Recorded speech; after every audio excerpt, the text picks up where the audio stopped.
The World of the American Pit Bull Terrier. By Richard F. Stratton. Preface. At Thanksgiving dinner recently, my favorite uncle introduced me as someone who raises pit bulls. Knowing my uncle's wicked sense of humor and predilection for inflicting embarrassing situations on me to see how I get out of them, I knew I was walking into a trap.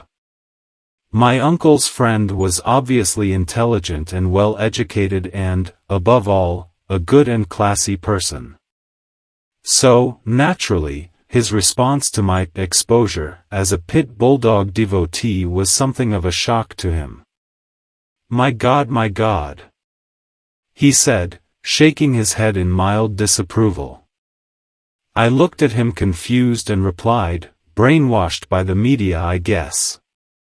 After he had made this pronouncement, I gently rebuked him for allowing an educated man like himself to be so easily deceived. And because he was educated, intelligent, and open-minded, he listened to me as I explained what the pit bull really was like.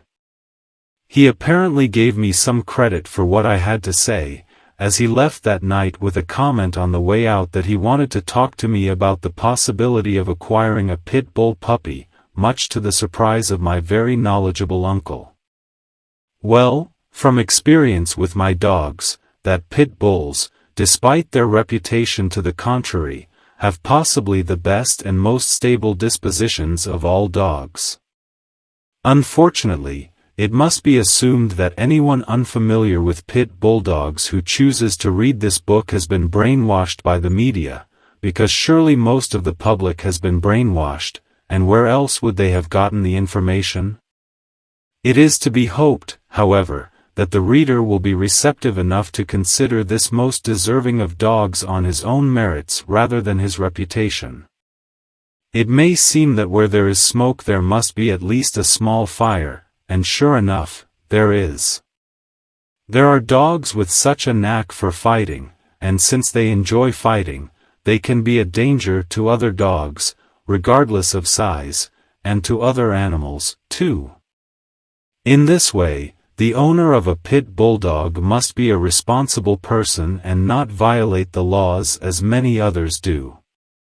Unfortunately, it must be assumed that anyone unfamiliar with pit bulldogs who chooses to read this book has been brainwashed by the media, because surely most of the public has been brainwashed, and where else would they have gotten the information?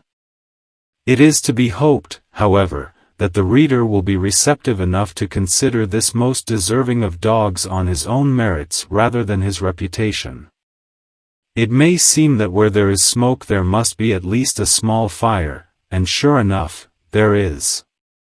There are dogs with such a knack for fighting, and since they enjoy fighting, they can be a danger to other dogs, regardless of size, and to other animals, too. In this way, the owner of a pit bulldog must be a responsible person and not violate the laws as many others do. Since the pit bull is a unique dog breed, special precautions are needed to keep it. I've put together a chapter that details some of the systems for keeping more than one pit bull, and of course they can be used even if you only keep one. It's easy once you know how, and it's worth it, as these dogs are truly special. Some may think I'm soft on pit dog owners, or breeders as they prefer to be called, but there are plenty of other writers who know little about the pit dog breeder but condemn them completely and regularly, so why should I join me to this?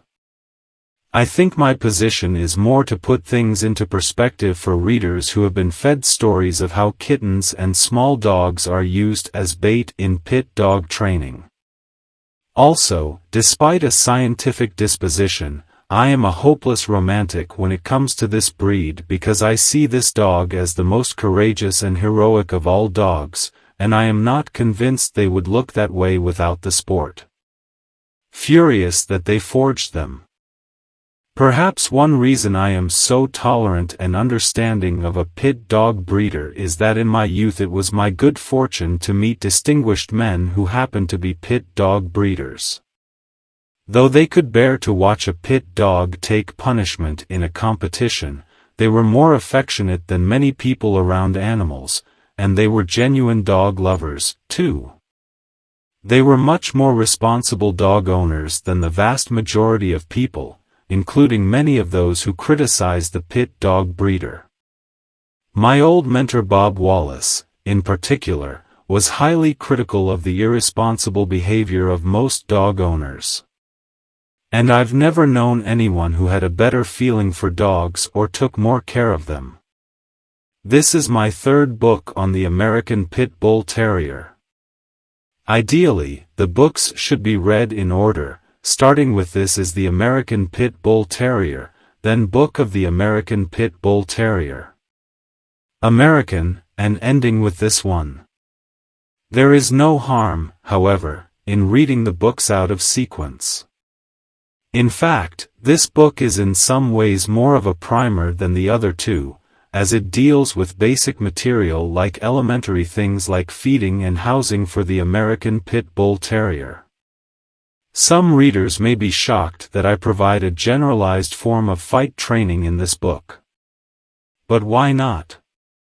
The practice of dogfighting continues unabated, so why not help newbies provide their charges with the best possible condition and feeding methods?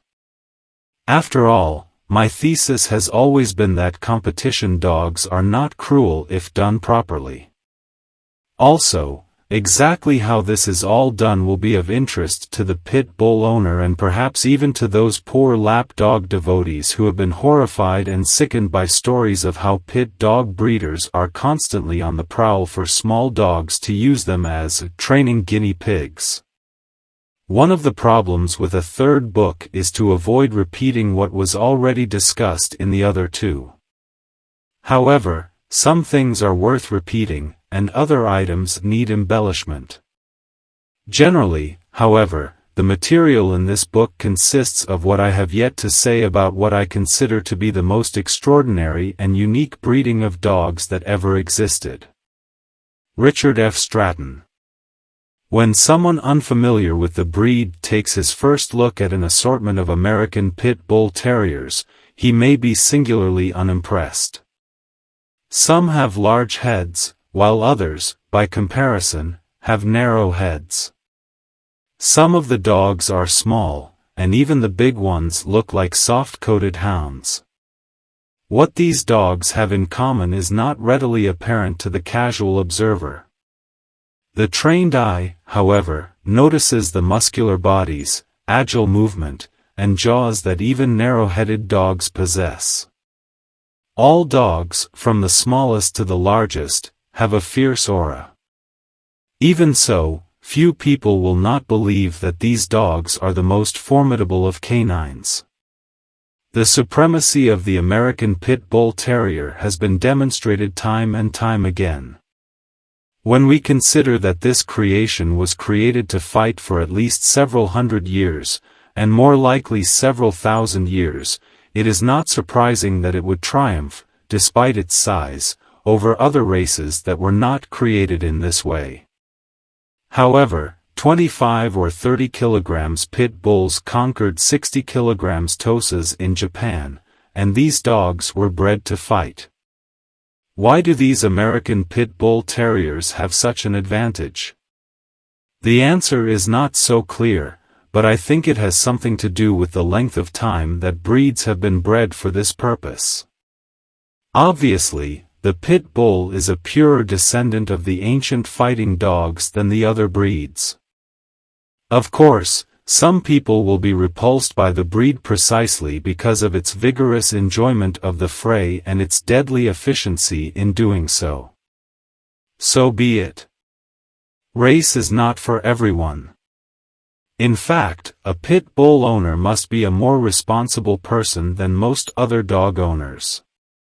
One of the problems with the TPBA, American Pit Bull Terrier, breed is that while it requires a responsibility from the owner, it is very often attracted to irresponsible people, but not always. Some famous people have been involved with these dogs. But why would anyone want a dog like that? It is often asked, usually to the amusement of those like us who would like to know why anyone cares about any other kind. Perhaps a more valid or more perplexing point is why anyone would be interested in dogfighting. The issue is that very few pit bull owners are involved, but how to explain their interest? To see this from a more objective perspective, let's consider horse racing. Now, we all know that horse racing is populated by a large number of obscure characters. However, there is no doubt that there are also many good people, too. Smart men, and women, are absolutely obsessed with owning and breeding thoroughbred horses. Many of these people are captains of industry or at the pinnacle of success in other fields, but their greatest passion is for these horses, and their greatest joy comes from whatever good results they achieve. But why is this sport of kings so fascinating? After all, the slower automobile easily goes faster, and other animals some smaller than thoroughbred horses can run faster too. But it doesn't hurt. We can all understand that fascinations with such things are not unreasonable. Alright, let's consider the seemingly irrational interest many people have in arena dogs. First, fighting is a much more complex activity than simply running, with many variables and many complications. Then the APBT is the absolute champion in this area. Other animals of a comparable size don't stand a chance.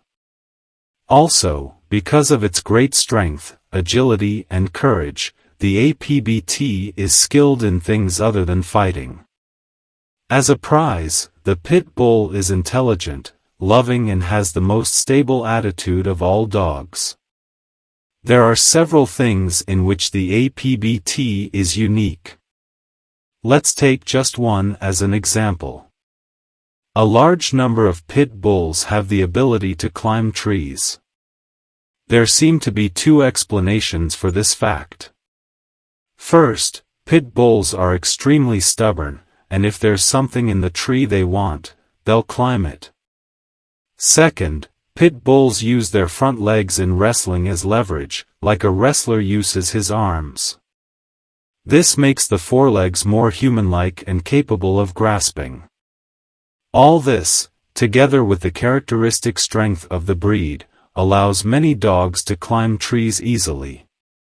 Either way, I think anyone with an open mind can see that there are many fascinating things about these animals. They are much more complex than racehorses, and they are such a remarkable breed that it is difficult to be satisfied with any other breed after owning a pit bull. This is all the more remarkable when you consider that the breed is more troublesome to breed than other breeds. They must be kept separate from other dogs, and they are not especially good-looking, in many people's opinion. In fact, my friend Professor Lutz, who has always bred different breeds but is now a pit bull fan, named this dog the mutt with the mumps because of his appearance. Actually, I always felt that APBT wins both ways. Some are quite plain or ugly, others have a distinct grace and elegance. It's probably natural to conclude that these pit bull lovers want an animal with a propensity for fighting, however they will not be satisfied with any other race. This premise will hold true for few APBT owners, as most have no interest in the fighting aspect of these dogs. However, even this large number of pacifists will not condemn dog fighting, as the general public does, because they know their dogs so well that they can admit the simple fact that letting them fight is just as cruel as letting them fight. A little bird fly. With regard to the small percentage of APBT owners who are interested in the fighting aspect, the reader may find that even though the fights are complex and exciting, any interest generated will be dwarfed by the brutality involved. But once you know what you're looking at, a fight doesn't feel any more brutal than a marathon or, better yet, Americans' favorite sport, American football. At any rate, it is not my intention to convert the general public to dog fighting. But despite the fact that I am obviously a fan of the pit bull, the product of endless years of pit fighting, it would be incongruous, not to say outright hypocritical, for me to condemn it. My biggest concern is that if the fighting is shown to be worse than it appears, the result is a general uproar that will result in laws being passed that will make it difficult to own a pit bull. There are other pernicious effects of such legislation, and I'll get to those later. The purpose of this chapter is to show that the pit bull is a truly unique breed. Of course, all owners of all breeds think this about their own breeds, but in the case of the APBT it's true. This is why people, good people, show a loyalty to this race in spite of everything. Surely there is no other race that demands such devotion and courage. In addition to unusual devotion and responsibility for his dog, the pit bull owner must be resolute, as he will find that the general public's attitude will be negative and often hostile. It doesn't help knowing these idiots don't know what they're talking about. You don't know whether to be happy or depressed to watch people who are conditioned by animal welfare groups and the media in general insisting that this was their idea. Humanist groups teach the public through the media to react negatively towards pit bulls.